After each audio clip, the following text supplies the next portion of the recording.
Ассаламу алейкум, урматтуу YouTube колдонуучулары. Мен азыр кетип отуруп бир нерсе оюма келип кетти да. Бул боюнча мурдагы маалымат алып, анан ошол жөнүндө силерге бөлүшүүнү туура көрүп атам да. Бул темасы бала тарбиясы жөнүндө да. Башка мамлекеттерде баланы кандай тарбиялайт, алардын жетишкендиги кандай, артыкчылыгы кандай, кемчилдиги кандай дегендей ошол жөнүндө бир аз айтып берүүнү туура көрдүм. Негизи мамлекет өзү үй бүлөдөн турат да. Ошол үй бүлө канчалык бекем боло турган болсо, үй бүлөдө билимдүү, тарбиялуу, татыктуу тарбия бере турган ата эне болсо, билимдүү жаштар боло турган болсо, ошол нерсе көп боло туруп, бекем мамлекетти түптөйт да. Негизинен эле биздин баягы Кыргызстандан башка азыркы учурдагы дүйнөдөгү өнүккөн мамлекеттердин мисалын карай турган болсок, алар абдан өнүккөн да экономика жагынан алсак деле, илим, билим, техника, технология жагынан ала турган болсок, абдан өнүккөн да. Жада каза аны Кыргызстанды деле ал мамлекеттер менен азыр салыштырганга мүмкүн эмес, анткени алар бизден бир канча жыл алда кетип калган да. Анан негизинен булар кантип ушинтип ушундай деңгээлге жетип атат десе, түпкү булагы барып туруп эле булардын баягы бала тарбиялоо менен байланыштуу экен да. Анткени алар балдарды бизге салыштырмалуу башка өңүттө тарбиялайт экен да. Эң негизгиси балдарын булар эркин өстүрүп, оюн айта алган, мындай чечимдерди өзү кабыл ала тургандай кылып, анан балдарын тарбиялайт экен да. Биздегидей болуп, ой эл эмне дейт, коноктор келди тур башка бөлмөгө чыгып тургула, коку сак же бирдеке билбей кала тургансың, ой көкмө ушуну дагы билбейсиңби деп мындай балдарын урушпайт экен да. Ошондуктан мен мисалы үчүн бир 3-4 мамлекеттин азыр мисалын келтиргим келип турат. Мындай алар деле баягы кошуна өнүккөн, тарыхы окшош мамлекеттер болсо деле анча мынча бири биринен айырмаланган бала тарбиялоо өзүнүн бир маданияты бар экен да. Бири биринен айырмаланып турат экен. Ошолордун анча мынчасын мен азыр айтып көрөйүн. Мисалы Англия деп койгула. Англия мамлекети биз билген дүйнөдөгү Улуу Британия мамлекети катарында дүйнөнү титиретип турган мамлекет болгон да бул убагындачы. Анан булар балдарды кантип тарбиялат десе, негизинен булар балдарын мындай эркин өстүрөт экен да. Кокус бир нерсени туура эмес кылып отурган болсо биздей болуп урушпайт экен, туура түшүндүрөт экен. Жада каза бул ата энелерден сырткары да мугалимдер да ошондой экен мектептечи. Балдарга туура түшүндүрөт экен, бала бул кылганың болбойт, сен мындай кылсаң туура болмок, бул кылганың туура эмес дегендей нерселерди түшүндүрөт экен да. Анан эң негизгиси баласын башка бирөөнүн баласы менен салыштырбайт экен да. Өңчө кыргыздарда ушундай нерсе бар, тигинин баласы укмуш экен, тигинин баласы жакшы дейт, мунун баласы жакшы иштеп атат, атасына тиги машинени алып бериптир, сен үйдө отурасың деп мындай балдарды салыштырып, балдардын бир эмесин шагын сындырып алган бир сапат бар да негизи кыргыздардачы. Баарында да бирок айрым ата энелердечи. Ошондуктан бул нерсенин негизи кереги жок экен. Себеби дегенде баягы бала кимге таянат? Биринчи орунда бул ата энеге таянат да. Эгерде ата эне балага туура дух берип, мотивация берип, аны колдоп, коштообосо, ушундай сөздөрдү айта бере турган болсо, бала эмне болот? Ой, тигинин баласы укмуш экен, кой мен да андан өтөйүн дебейт да. Тескерисинче анын шагы сынат. Тигинин баласынан мен кем турбаймынбы, анчалык мен кыйын эмес турбаймынбы деп баланын баягы өзүнө болгон ишеними, самооценкасы түшөт. Мына ушул нерсе бул англичандарда жок экен да. Негизинен тарыхты карай турган болсок, бул Улуу Британия убагында булар абдан бир деңиз кемелери абдан өнүгүп, булардан абдан бир мыкты саякатчылар чыгып, жаңы жерлерди, жаңы материктерди негиздеп, анан ошол жака өзүнүн баягы колониялык саясатын жүргүзгөн да. Көптөгөн мамлекеттерди база болгон. Ошол Австралия, азыркы Америка Кошмо Штатынын территориясы, Африканын бир канча мамлекети, Азия мамлекеттери, ошонун ичинде жана Жакынкы Чыгыш, Араб жарым аралы, ошо окшогон мамлекеттерди убагында Улуу Британия басып алып, өзүнүн колониялык саясатын жүргүзгөн да. Бир том зулумчулуктар да кылган да. Ошол элдиге абдан бир адамдарды өлтүрүп, байлыгын тартып алып, мындай саясатты кылган да. Дүйнөнү мындайча айтканда азыркы Америка Кошмо Штаттын ордуна ушу Улуу Британия болгон да. Анан эмне себептен булар мындай деңгээлге жетти десе, аларда анткени ата энеси дух берип атпайбы? Сен укмушсуң, сен кыйынсың, сен ак түстүү адамсың, баардык адамдар сага баш ийиш керек, бул жерлердин баардыгы сеники болуш керек депчи. Анан ата энелер ушундай балдарына дух берип атса, анан булар вперед эле да, кетет да.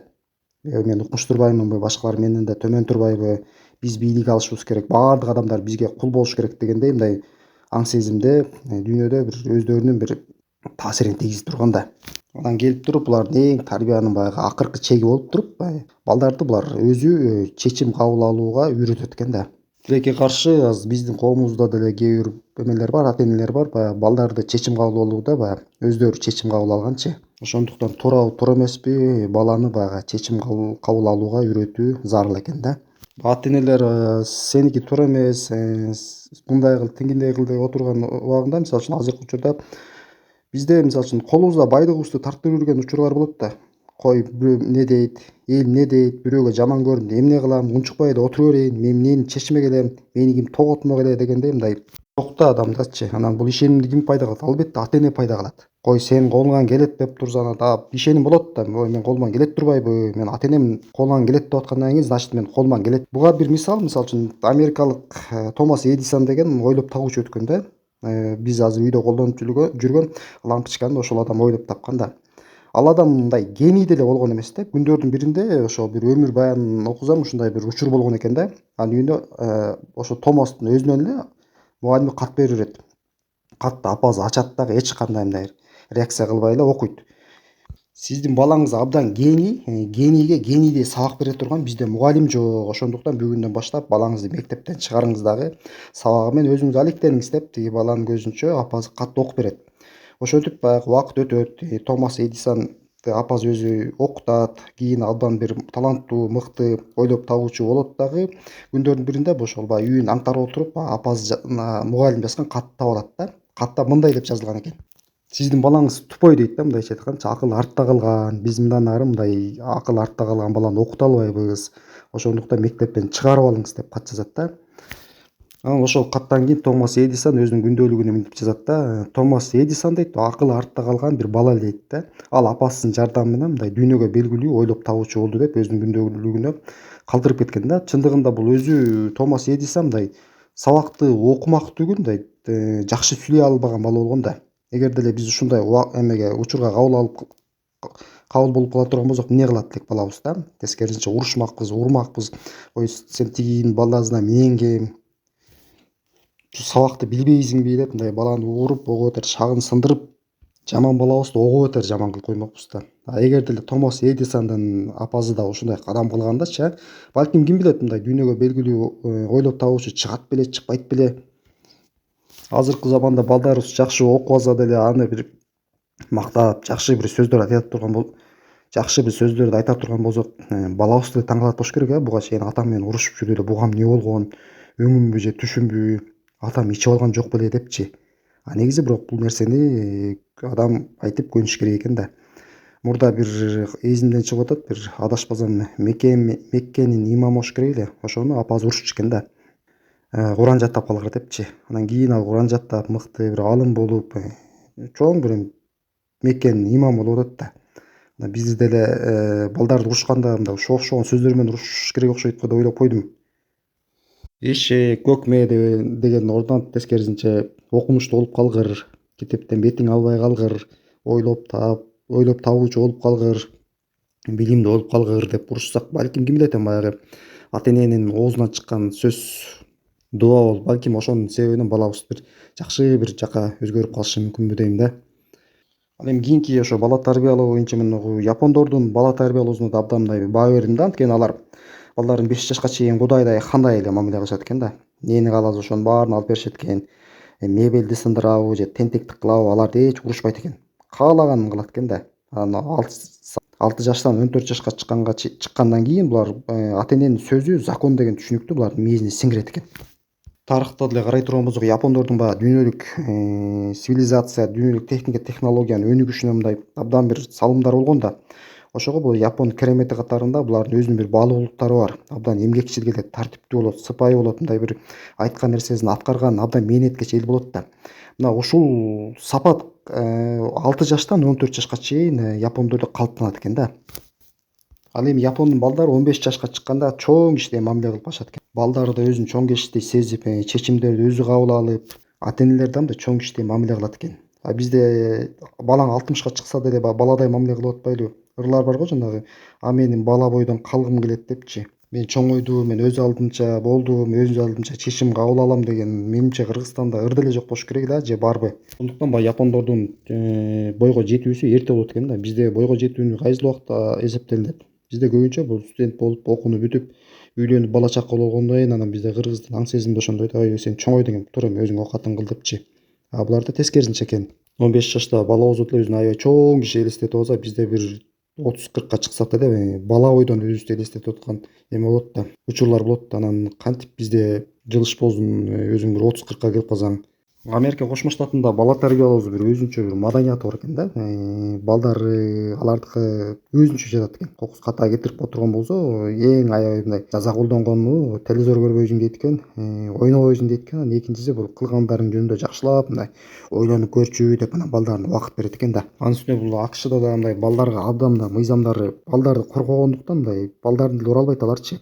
Алардын балдар да бүт өздөрүнүн укуктарын билип алган. Кокус ата энеси уруп отурган болсо полиция чакырып, ата энесин мындай жазага тартып койгон учурлар бар да. Менин жеке пикирим боюнча бул баланы убагы менен мындай уруп тарбиялаш керек. Уруп тарбиялабаса өз билгенин кылып жаман жолго түшүп калышы толук мүмкүн да. Немистердики да өзүнчө экен бала тарбиялоосу. Алар балалуу болуш үчүн 30 нары ойлонот экен. Анан элестетип көрүңүздөр, балалуу болуштун алдында алар няньканы тандабашат экен. Бирок ошондой болсо деле бул жагынан бизден артта калып турду. Анткени биздики кандай, бала тарбиялаш үчүн чоң аталар, чоң энелер башында эле стартта турат. Жоопкерчиликти мурда эле мойнуна алып коюшкан. Анан да бул немистер абдан мындай талапты катуу коюшат экен да. Ар бир нерсени өз убагында экен. Телевизор көрүш үчүн өзүнүн убактысы болот экен.